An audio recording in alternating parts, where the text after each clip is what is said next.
네, 그 발제 제목을 정해달라고 했을 때, 제가 그동안 뭐 이런저런 발표 자료를 많이 준비하면서 가만히 생각해 보니까 지난 1년 반 동안 굉장히 전에 얘기했었던 거짓들이 다 밝혀지고 전기 가격도 올라가고 여러 가지 문제점이 없었다던 것들이 다 문제점으로 밝혀지고 또 그 이후에 이제 그 국민들의 의견들에 대한 그 갤럽 조사나 이런 것들의 결과가 원자력에 굉장히 긍정적이었다는 것들이 밝혀지고 있기 때문에 결과적으로는 제 생각으로는 다음 대선 때 탈원전 정책 혹은 탈핵 정책을 공약으로 내걸을 후보가 과연 있겠는가?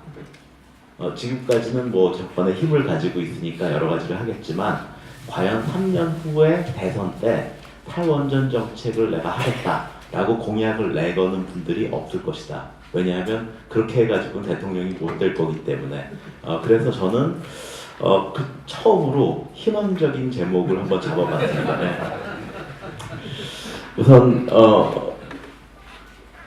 이게 그 맨 처음에 그 대통령의 에너지 공약입니다. 이걸 뭐 그냥 왼쪽 페이지를 보시면은 안전하고 깨끗한 에너지를 얻기 위해서 뭐 탈원전, 탈석탄을 하겠다 하는 것이 이제 공약이었습니다. 근데 이제 안전하고 깨끗한 것이 무엇이냐에 대해서는 이제 사람들마다 의견이 다른 겁니다. 그래서 원자력 하는 분들은 원자력이 안전하고 깨끗하다라고 얘기하고 있고 또 다른 분들은 뭐 다르게 생각하고 있는데 그런 것들은 이제 시간이 지나면 밝혀지게 되어 있습니다. 맨 처음에 탈원전, 탈석탄하고 재생에너지를 키우고 그 다음에 뭐 LNG를 키우겠다라고 얘기했을 때 이거는 딱 그 공약이 발표되고 대통령이 발표한 직후부터 나왔던 문제점들입니다. 지금 이 시점에서 그것들을 한번 검토해 보시면 얼마만큼 구현이 되어 있는지를 보실 수 있습니다. 맨 첫 번째 제기됐던 문제는 그 에너지 정책이라는 건 안정적 공급을 위한 것이 목표고 무엇을 넣고 무엇을 빼고 하는 것은 수단인데 수단에 너무 치우쳐 있다. 목표에 대해서는 언급이 없고 수단에 너무 치우쳐 있다. 이것이 첫 번째고요. 두 번째로는 과연 70%나 되는 원자력과 석탄을 빼고 다른 것으로 대체하는 것이 현실적으로 가능한가? 대안이 없다 하는 것이 나왔고요. 세 번째로는 정부 정책이라는 게 기존 정책을 어느 정도 따라가면서 일부씩 보완을 해 나가는 것이 정상적이지 기존 정책을 깡그리 무시하고 가는 것이 옳으냐 하는 것들에 대한 의견이 있었습니다. 또 하나는 원자력은 뭐 나쁜 거고 신재생에너지 뭐 LNG는 좋은 거고 이런 어떤 의인화를 붙인다거나 이념화를 시킨다는 것이 자연과학에서 맞는 것이냐 뭐 이런 주장들도 있었습니다. 그리고 저희가 볼 때는 공약이라는 것이 이제 정책으로 될 때 공약이라는 것이 정부 공무원들이 전문가들을 모아놓고 의견도 듣고 기존 정책과도 맞춰보고 그렇게 해서 결국은 정책으로 하는 과정에서 조금씩 변화가 있게 마련입니다. 근데 전혀 변화가 없으면 결국 이제 공무원이 제대로 일을 못하거나 아니면 거기 참여하고 있는 전문가들이 바른 소리를 못하고 있기 때문에 됐거나 아니면 공약이 정말 기가 막히게 잘 만들어져서 바꿀 필요가 전혀 없는 경우가 뭐 되겠습니다. 아무튼 이런 것들이 이제 처음에 제기됐던 문제입니다. 그리고 이제 그간의 경과를 보시면 처음에 이제 6월 19일, 2017년 6월 19일에 대통령께서 이제 고리 1호기 그 퇴역식에 가셔서 이제 그 원전 그 탈핵 정책을 선언을 했고 그다음에 신고리 5, 6호기 공론화가 있었습니다. 그리고 이제 그 신고리 5, 6호기 공론화에서 그 세 가지가 나왔는데 하나는 건설 재개하라는 것, 그 다음에 원전 비중 축소하라는 것, 그 다음에 이제 원전 건설했을 때 이 세 가지를 뭐 해라 이런 것들이 이제 조건이었습니다. 그런데 사실 요거에 대해서 이제 제가 나중에 좀 더 자세히 설명을 올리겠습니다. 그리고 이것이 이제 국무회의에 통과되고 그 다음에 이제 최근에 그 8차 전력수급 계획이 나오고 이제 3차 에너지 기본 계획이 나온 게 큰 대강입니다. 각각에 대해서 좀 설명 올리겠습니다. 이제 이 표를 보시면 오른쪽 아래 표를 보시면 이제 신고리 5, 6호기 공론화 할 때 이제 설문지를 돌린 결과입니다. 그래서 맨 처음에 9%였다가 14%, 17.8%, 19%로 원전을 건설을 계속하자 우세가 됐죠. 그래서 이제 59대 41, 거의 6대 4의 비율로 해서 이제 그 신고리 오리코기는 건설 재개를 하기로 했습니다. 근데 이제 문제가 뭐냐면 왼쪽에 겁니다. 원자력 발전 비중을 축소할 거냐 아니면 유지 또는 확대할 거냐라는 설문이 있었습니다. 이거는 그 주설문은 아니고 보조설문입니다. 여기 보시면 맨 처음에 2만 6명 전국의 지역 분포, 남녀 분포, 연령 분포를 다 고려해서 아주 잘 설계된 설문으로 2만 6명에 대한 설문을 했을 때 원전을 유지 또는 확대하자는 의견이 4.8% 많았습니다. 그게 뭐냐면 국민의 의견은 탈원전이 아니었던 겁니다. 애초부터. 그리고 이 4.8% 중에서 500명을 어떻게 추리다 보니까 그 500명은 1.2%만이 유지 및 확대를 선호했습니다. 그런데 이제 그 이후에 오리엔테이션을 하고 공론화를 하는 과정에서 이 1.2%는 4.6%로 늘었고 맨 마지막에 딸랑 한 번만 이상하게도 8%가 줄었습니다. 그래서 요걸 근거로 해서 원전을 축소하자라는 권고안을 만들어냅니다. 이건 말이 안 되는 거죠. 경향이 달라졌으니까. 그리고 또 하나는 신고리 오리코기 공론화는 신고리 오리코기라는 두 개의 원자력 발전소를 계속 지을 거냐 말 거냐를 논의하는 자리였지 대한민국 원자력 발전소 전체를 줄이거나 늘리고자 하는 논의가 아니었습니다. 그러니까 우리가 소위 말하는 쥐 꼬리가 몸통을 흔들었다라고 드릴 수 있는 겁니다. 또 하나는 그렇게 해서 이제 원전 발전 비중을 축소하라는 권고안이 나왔다 하더라도 이게 축소하라는 것이지 없애라는 뜻이냐. 설문은 축소하는 쪽으로 해놓고 권고안은 없앤 쪽으로 권고를 냈기 때문에 이건 확대 해석을 해버린 것이다. 이거고요. 문제는 또 하나는 이제 원전 건설을 재개했을 경우에 필요한 사항이 무엇이 있겠는가라는 것을 설문조사를 합니다. 그런데 문제는 이게 다지선다에서 골로 들어가 있었어요. 그러니까 다지선다에서 중요한 1순위, 2순위 두 개씩 골라내라 하다 보니까 안전기준 강화, 그 다음에 사용해결료 해결, 신재생에너지 비중을 늘려라. 요 세 가지가 선택이 된 겁니다. 근데 이게 주관식 설문이었으면 시민의 의견이었겠지만 다지선다 중에 고를 수밖에 없게 돼 있기 때문에 이건 강요된 설문입니다. 그래서 이건 민심을 읽은 게 아니라 민심을 쥐어짠 겁니다. 네. 근데 또 재미난 걸 보시면 이 중에 다지선다 중에 선택 안 된 한 가지가 뭐냐면 탈원전 정책을 유지하라는 겁니다. 그죠? 재밌습니다. 근데 요 설문은 저희가 공론화를 하면서 이 설문 하지 말자 그랬는데 이제 강행됐던 설문입니다. 그래서 권고사항 세 가지 중에 신고리 오리코기 건설을 재개하라 이건 맞아요. 근데 원전을 줄여라 이거 좀 안 되죠. 그다음 공론화위원회의 총리령 바깥입니다. 월권입니다. 그리고 이게 그 민심을 짜내가지고 이제 권고사항을 만든 겁니다.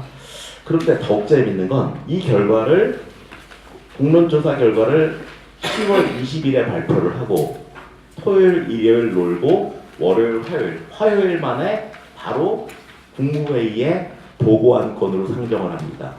그래서 보고안건으로 상정해서 단 5분 토론하고 에너지 전환 로드맵으로 확정을 합니다.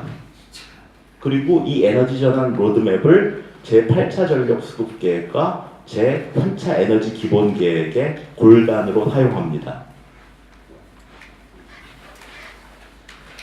그 사이에 말 안 듣는 전력정책심의위원이 있으니까 심의위원도 15명 추가하고 그 다음에 제7차 전력수급계획 수립할 때 보면은 12월 27일 날 국회에 보고하고 28일 날 공청회 하고 29일 오전에 전력정책심의위원회 통과시켜가지고 제8차 전력수급을 확정합니다. 누구 말 듣고 할 여지가 전혀 없는 거죠. 의견 수렴 전혀 없었습니다.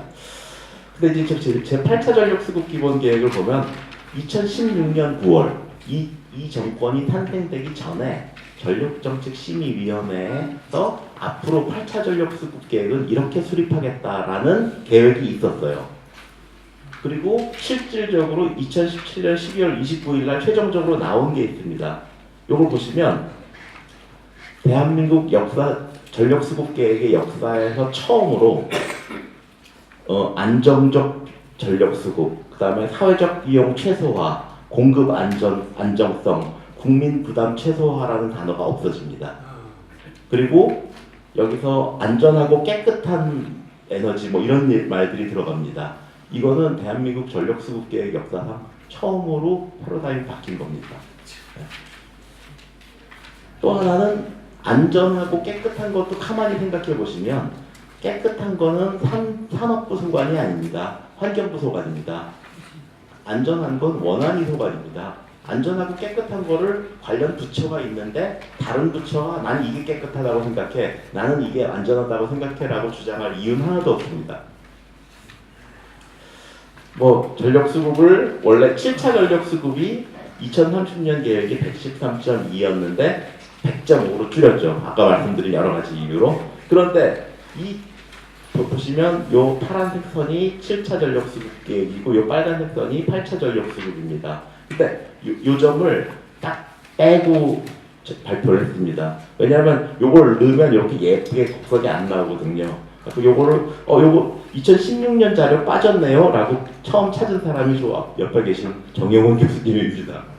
네, 그래서 이걸 빼고 이제 발표를 했습니다. 그런데 문제는 아시겠지만 2017년 12월에 확정된 계획이 바로 두 달 뒤에 85.2를 초과해서 88.2까지 올라갑니다. 전력 수요가. 그 다음에 2018년 여름에 무지하게 더웠죠.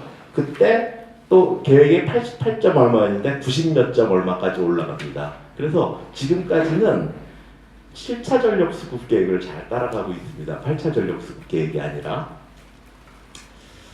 자, 뒤로 넘어갑니다. 그래서 지금 이제 3차 에너지 기본 계획에 그 초안이 있고, 그 정부 권고안, 민관 합동 기구의 정부 권고안이 나온 상태인데 결과적으로는 지금 내용을 살펴보면은 신재생 에너지를 어떻게 확대 보급할 건가라는 얘기밖에 없습니다. 에너지 기본 계획은 맨 처음에 만들 때부터 원간 조정을 하겠다는 거였어요. 국가의 에너지에 관련된 최상위 계획으로서 발전 원간 조정을 하겠다. 석탄과 원전, 뭐 LNG, 재생에너지 조정을 하겠다라는 계획입니다. 그런데 그 최상위 계획이 신재생 에너지 확대를 위한 실천 계획으로 바뀌어 있는 상태입니다. 정부도 민망했는지 이거는 아직 권고안이고 정부안이 아니다라고 우기고 있지만 우리 관심이 없을 때 슬쩍 또 통과시킬 것으로 보입니다. 지난 1년 반 동안 어떤 일이 있었나 보시면 지금 원전 이용률 줄어들면서 한전이 이제 적자를 입었죠. 뭐 밝혀진 겁니다. 그 다음에 재생에너지가 국토 훼손하는 것들 많이 보였고 또 뭐 불나는 것도 많이 보였고 뭐 저기 산사태 나는 것들도 많이 이제 국민들이 알게 됐습니다. 그죠? LNG 수입 가상 유례 없이 최대로 걸어가지고 카타르에서 돈 엄청나게 벌었죠. 전력 위기 아까 말씀드린 것처럼 최대 전력 수요를 보면은 우리 예측치보다 계속 올라가고 오히려 7차 전력 수급 계획을 잘 따라가고 있습니다. 이 페이지를 한번 가만히 보십시오. 여기 보시면 15분을 제가 모셨는데 이분들이 대부분 이제 환경운동 하시면서 탈핵 운동을 하시던 분들입니다. 이분들이 다 원자력 관련된 기관에 이사나 감사 자리를 하나씩 꿰찼어요. 15분이. 그러니까 우리가 그 정부에서 이사나 감사를 임명하게 되면 선관주의라는 게 있죠. 이 사람들은 기관의 발전을 도모하기 위해서 간 사람들이다. 근데 과연 이분들이 기관의 발전을 도모하러 가셨을까? 아니면 기관을 파괴하러 가셨을까? 저는 굉장히 의심스럽습니다. 그래서 이 15분들이 뭐 여기 잘 나옵니다. 뭐 이현석, 윤순진, 뭐 윤기돈, 강정민, 뭐 뭐 서토덕, 김해창, 탁광훈 다 차례군통하시던 분들인데 다 원자력 관련된 기관에 이사 또는 감사로 임명돼서 지금 일하고 있습니다. 과연 이분들이 선관주의 의무를 다할 수 있느냐 굉장히 의심스럽습니다. 지금 현재 상황을 보시면 지금 그 사이에 영국 도시바사의 우선 협상자 지위를 우리가 상실했습니다. 그죠?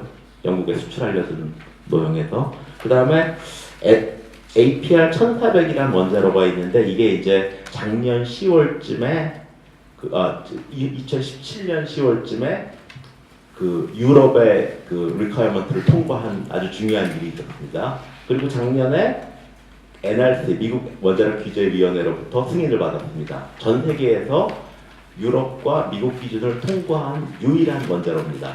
근데 저것이 나오고 일주일 이상을 한수원의 보도자료가 묵혀 있었습니다. 발표되지 못하고 지금 원전 산업 두중 매출 절반으로 줄었고 지금 이사 13명 잘렸습니다. 그 다음에 비즈니스 그룹 6개에서 3개로 줄였고 지금 여기도 두중에서 오신 분도 있는데 지금 그 탈원전 정책으로 인해서 매출이 5조 원 줄어들었습니다. 그 다음에 최근에는 한철수 창원상공회의소 회장께서 청와대에서 초청받아서 식사할 때 원전 좀 살려달라고 했다가 한마디로 거절당했죠. 네. 뭐 대학 그렇습니다. 지금 울진 저희가 그 신고리 오리코기 공론화인데 그 원자력 전기는 주민들의 눈물을 타고 흐른다 이런 말을 썼어요. 그래서 사람들이 많이 공감을 했는데 요즘 보니까 탈원전은 주민들의 눈물을 타고 흐르는 것 같습니다. 네, 울진 주민들은 신한울 3, 4호기 건설을 한 마음으로 원하고 있습니다. 군수, 군의원 뭐 다 원하고 있습니다. 지금 40만 명 공개 청원한 것도 아무 답변이 없습니다. 지금 사실은 대통령께서 대통령 되시자마자 첫 번째 하신 말씀이 소통하겠다 했어요. 그죠? 우리가 하라 말라 한 게 아니고 본인이 소통하겠다고 하셨는데 이렇습니다. 그 사이에 한나라당도 탈원전을 당론으로 결정했습니다. 그죠? 그 다음에 그 더민주의 송영길 의원께서도 신한울 3, 4호기는 건설을 재개하는 게 좋겠다 이런 말씀을 하셨고 앞으로 이제 다가올 일이 뭐냐? 그동안 이제 산업부가 턱없는 해명들을 굉장히 많이 했습니다. 예컨대 전기값이 오르지 않는다 이런 얘기도 했었고 또 이제 난데없이 미국 재생에너지 가격은 매우 싸다 이런 얘기도 하셨고 근데 이제 탈핵, 탈원전, 에너지 정치 전환 이게 포장만 바뀌었지 내용이 똑같거든요. 예, 내용이 똑같거든요. 그래서 이게 국민 데리고 노는 거 아닌가 싶은 생각을 할 수 있을 것 같습니다. 그 다음에 전기값도 당분간 오르지 않는다. 근데 국가 정책이 당분간 안 오르면 되나요? 미래에 오르면 그건 괜찮은 건가요? 그거 아니잖아요. 이것도 이제 드러날 것이다. 또 우리 대만에서 국민투표를 통해서 탈원전 법안을 폐기하기로 결정했을 때 우리 정부의 해명은 이거였습니다. 우리는 대만과 다르다. 근데 가만 보니까 대만하고 우리랑 똑같은 점은 국토 좁고 전기 많이 필요하고 인구 많고 이게 똑같은 점이고 다른 점은 대만은 우리나라보다 지진이 더 많이 납니다. 그 다음에 또 하나는 대만은 외국에서 원자력 발전소 사다가 빼기만 하는 나라지만 우리나라는 건설도 하고 수출도 하는 나라예요. 산업이 있는 나라예요. 그러니까 다르긴 다른데 우리가 더 나쁜 쪽으로 다른 거예요. 탈원전 정책을 하면 더 치명적인 쪽으로 다른 건데 그 다음에 전력 수요 너무 낮게 잡지 않았느냐 그랬더니 전력 수요과 수요랑 경제 성장이 디커플링 됐다 이런 얘기예요. 이게 뭐냐면 경제 성장이 안 돼도 전력 수요는 늘더라. 옛날에는 경제 성장이 돼야지 전력 수요가 는다고 생각을 했는데 전력 수요가 경제 성장이 안 돼도 전력이 늘더라. 이게 둘이 떨어졌다. 디커플링 됐다. 이 얘기인데 그러니까 결과적으로는 디커플링 됐다는 얘기가 전력 수요가 늘어난다는 얘기거든요. 이런 것들이 이제 밝혀질 것이다. 그 다음에 이제 그동안 공약하고 정책이 너무 똑같다. 아까 말씀드린 것처럼 공약이라는 것들이 정책화를 하면서 많이 바뀌어야 되는데 안 바뀌고 있다. 이런 것들이 이제 슬슬 증거가 나오기 시작할 것이다. 그 다음에 이제 아까 말씀드린 것처럼 신고리 오리고기 공론화에서 오류코기만 가지고 했는데 전체로 확대시킨 거라든지 아니면 그것들을 한 이틀 만에 국무회의에 통과시키면서 그걸 가지고 모든 법안이나 이런 것들을 다 짚고 넘어가 버리게 만들어놨다는 것, 이렇게 밀어붙이기 행정을 하는 것들이 밝혀질 것이다. 그 다음에 전력 위기가 올 것이다. 공급 측면이나 가격 측면에서. 그래서 지금 이제 국회에서는 여러 가지 좀 생각들을 하고 있습니다. 지금 전기사업법도 보시면은 1조에 보면 전기 사용자의 이익, 그 다음에 국민 경제 발전에 이바지, 이런 것들이 기본 목적입니다. 뭐 재생에너지 확대가 목적이 아니고 LNG 확대가 목적이 아니고, 그 다음에 저탄소 녹색 성장 기본법도 기본적으로 화석에너지 줄이고 에너지 자립도 늘리겠다는 게 기본적인 목적입니다. 그러니까 지금 정책은 법이 제시하고 있는 기본적인 목적들을 다 넘어가 버리고 있는 겁니다. 그다음에 원자력 진흥법 같은 경우에도 원자력 연구개발 생산 이용을 촉진하라는 건데, 그러면 이 바뀌어야 되거든요. 그래서 지금 국회를 다 우회하고 있다. 그래서 지금 정치적으로나 경제적으로나 행정적으로나 보면은 탈원전 정책의 문제점들이 지난 1년 반 동안 드러났다. 민심도 친원전으로 확인되고 있다. 그리고 심지어는 더민주 내에서도 이제 이건 좀 잘못됐다라는 걸 이해하는 분들이 많이 생기기 시작했다. 이제 문제는 이제 그 공천 못 받을까봐 이제 선언 못 하시는 분들이 많이 있지만 마음속으로는 탈원전 정책은 좀 잘못됐다라는 생각을 하시는 분들이 많이 생겼다. 그래서 결론적으로는 앞으로 정치인들은 탈원전을 내걸지 못할 것이다. 이것입니다. 고맙습니다.